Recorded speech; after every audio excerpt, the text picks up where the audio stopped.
Outlet Liquor is your place to buy a case. Stock up and save when you shop the lowest prices available every day at Outlet Liquor. You never have to wait for a sale. The more you buy, the more you save. Only at Outlet Liquor. What's your outlet?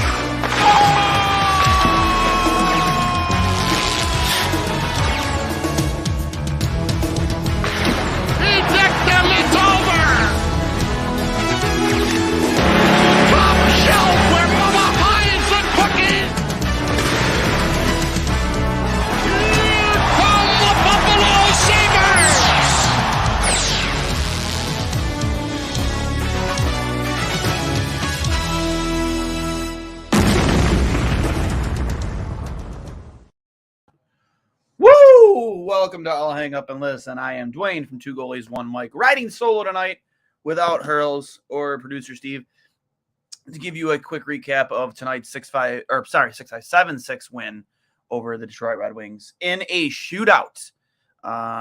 They light the lamp 7 times, twice in the shootout from Alex Tuch and Jack Quinn, and a couple huge saves from Devin Levi.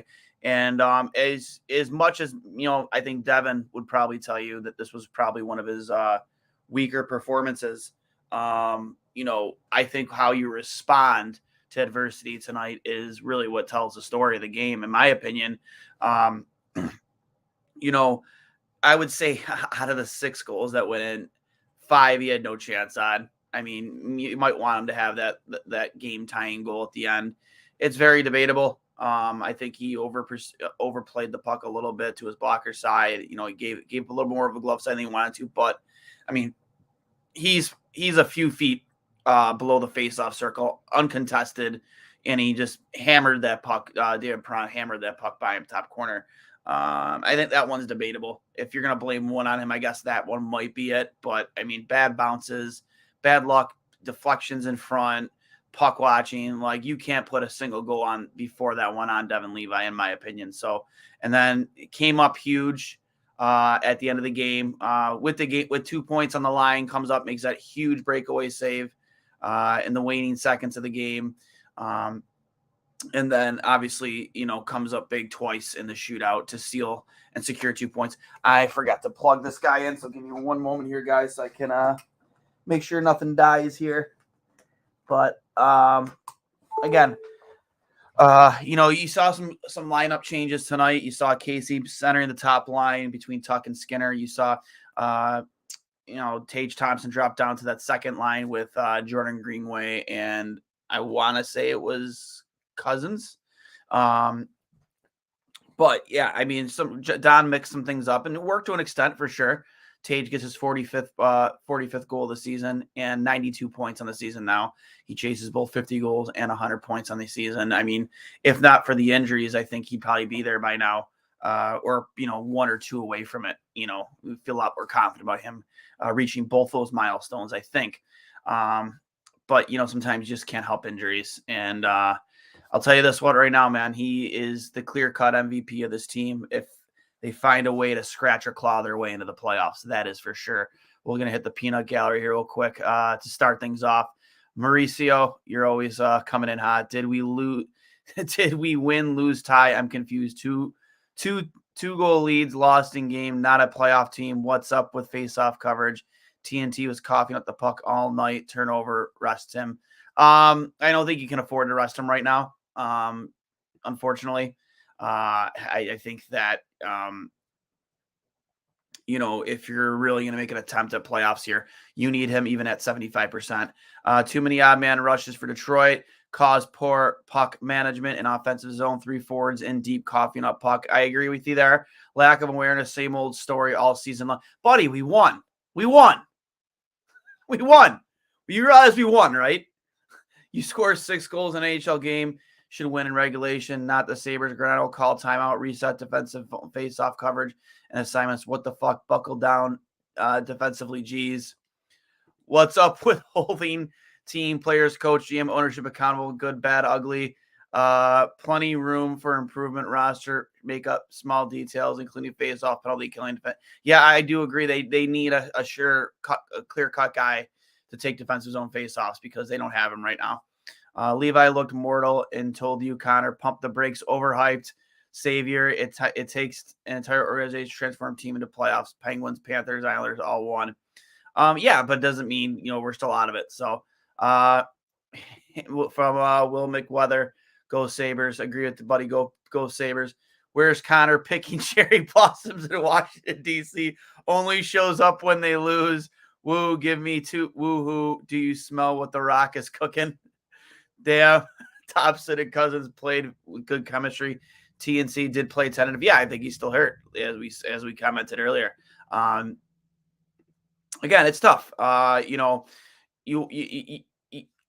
if it was much earlier this season, Tage Thompson probably gets a week off, right? Like they're not asking him they're not asking him to be put in this situation, and playing with this injury. He's clearly still a little hesitant in certain situations. But did get the first goal of the night, did have plenty of other chances. I think he had like 6 shots on net tonight, 6 or 7 shots. And he did create a lot of offense, even with 2 new line mates. Dylan Cousins looked very good, 2 goals and an assist. Jordan Greenway continuing that little bit of a scoring touch. He's finally settling into this lineup, which is nice to see. Labushkin, that giveaway in front. What are you thinking, man? Even if you want Jost to be able to take that pass, like, you just still don't make that pass. You don't make that pass ever. Like, not when you're kind of pressing. You have a goalie making his 3rd NHL start. Like, you don't make that pass. You just don't. So, another comment here. I'm guessing it's probably from Mauricio. I'm glad the Sabres are competing for a playoff spot. Anything is better than 12 past depressing years. I agree. Now, and I read today with them getting 83 points in the season. This is the most points they've had in a season since 2011.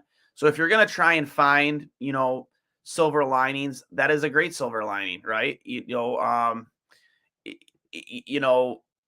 don't think anybody expected them to be in this position to start the season. I know I was cautiously optimistic. I was one of the few. Obviously, you saw a lot to be happy about. Sorry, I'm just reading some comments here. 1 second.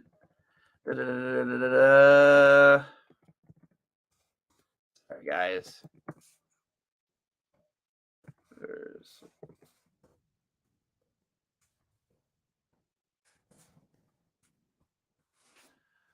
All right, we had a little tech mishap there.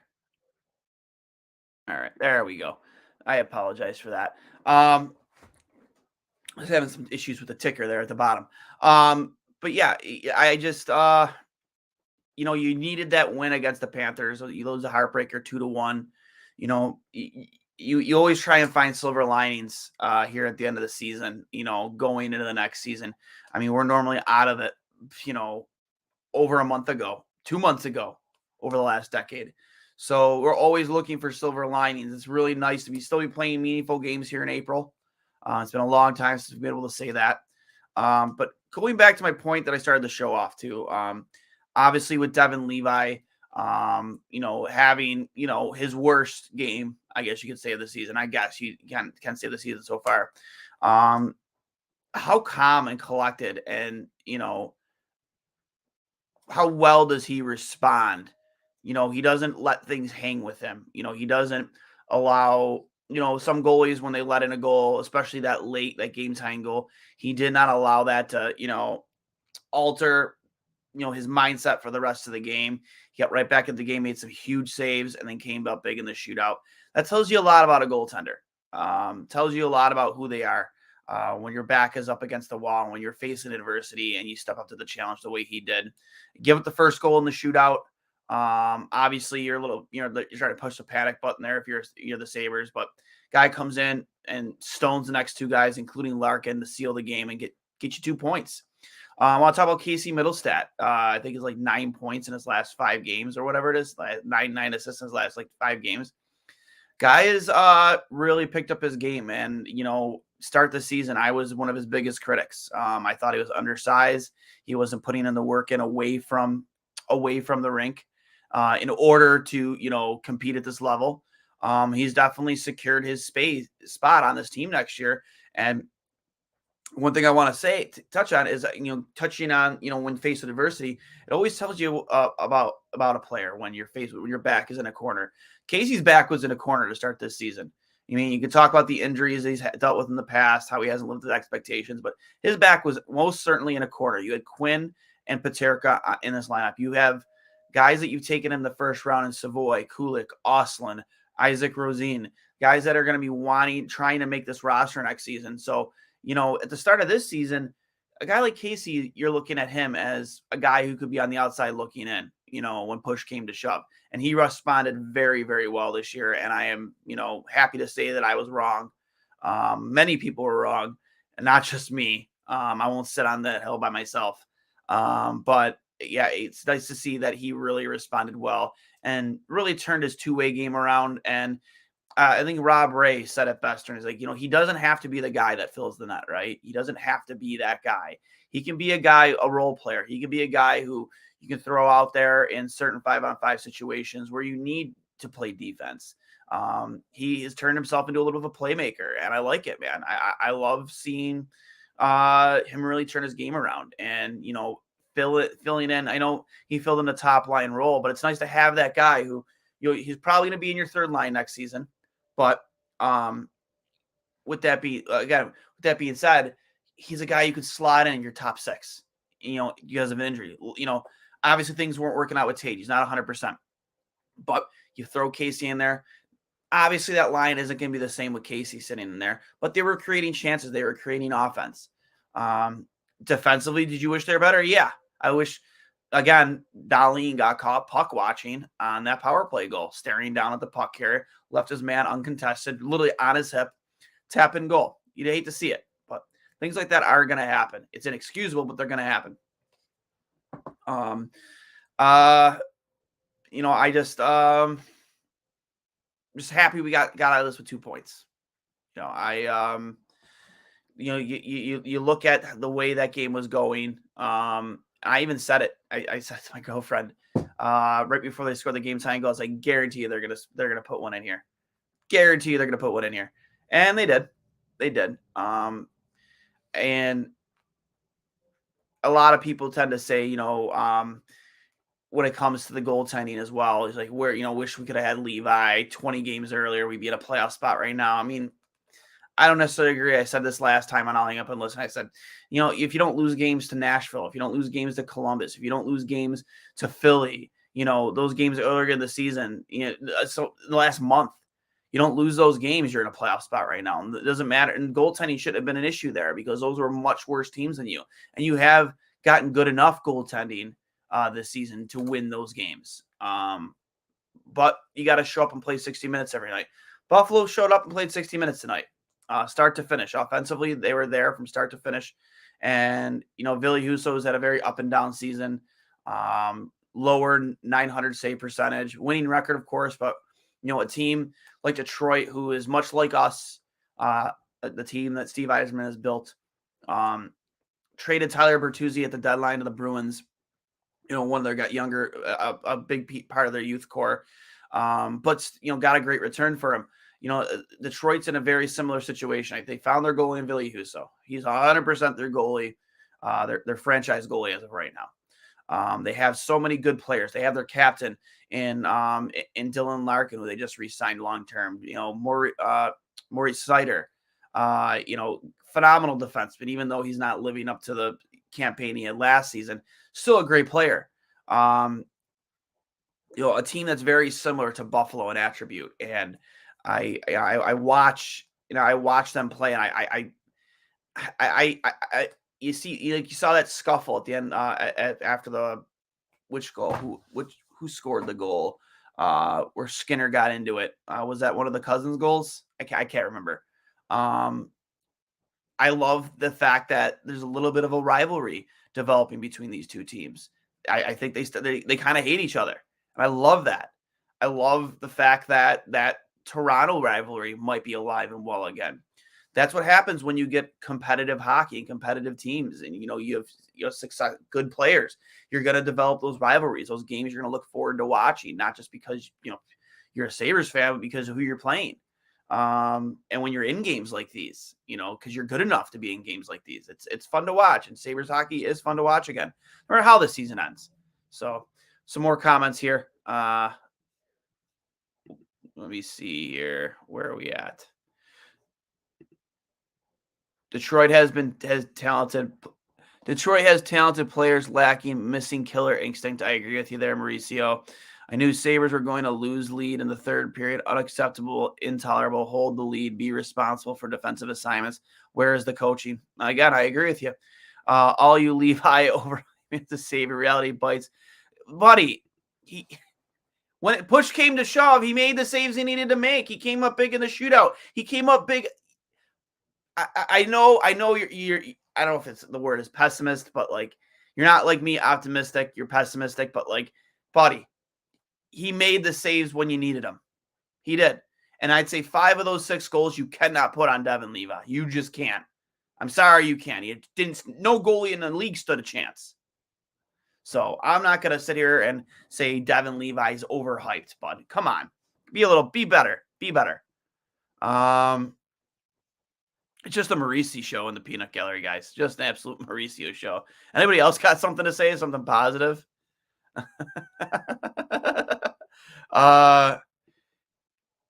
Casey had numerous scoring opportunities. Score Casey at the bat. He needs to work on his scoring touch, finesse, and creativity. Damn, be selfish. Not a good look begging for a goal. He needs to score. I'm a realist, not an optimistic. I agree. Buddy, again, with this win tonight, they have the most points in a season since 2011. Yes, you wanted more. You got to be comfortably in a playoff spot right now, but you're not. You weren't able to hold on to leads in certain games this season that end up, costing you 2 points. Sure, but to sit here and say that the outlook of this team going forward isn't phenomenal and you aren't looking at a playoff team next year. I hate saying that next year, but you are 100% a playoff team next year. That is the expectation. Playoffs. With the amount of money that you have to spend still, even after you sign Darlene and possibly Owen Power, you absolutely should be a playoff team next year. So, did want to keep this one short and sweet tonight, guys. Got a late night dinner there waiting for me. But I'll hang up and listen. Remember, this has been brought to you by Outlet Liquor, the place to buy a case over on Georgia Boulevard.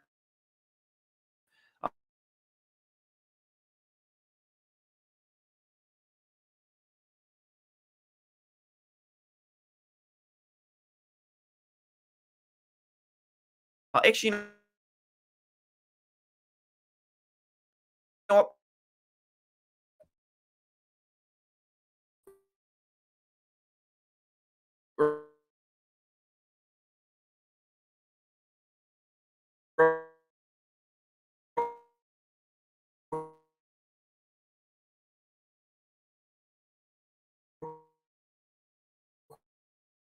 Quick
Are we back, guys? Can you hear me?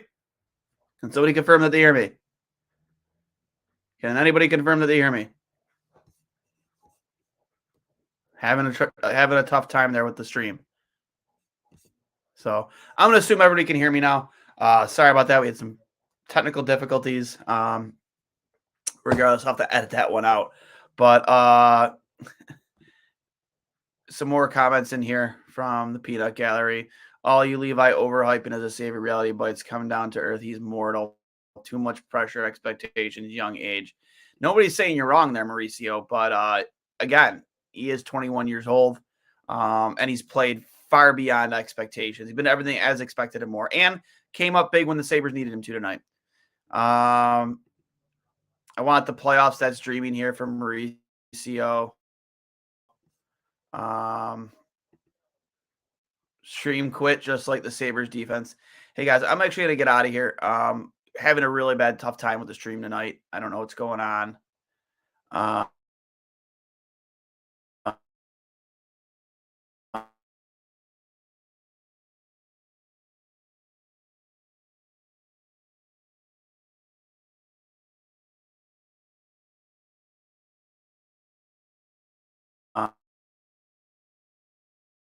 uh,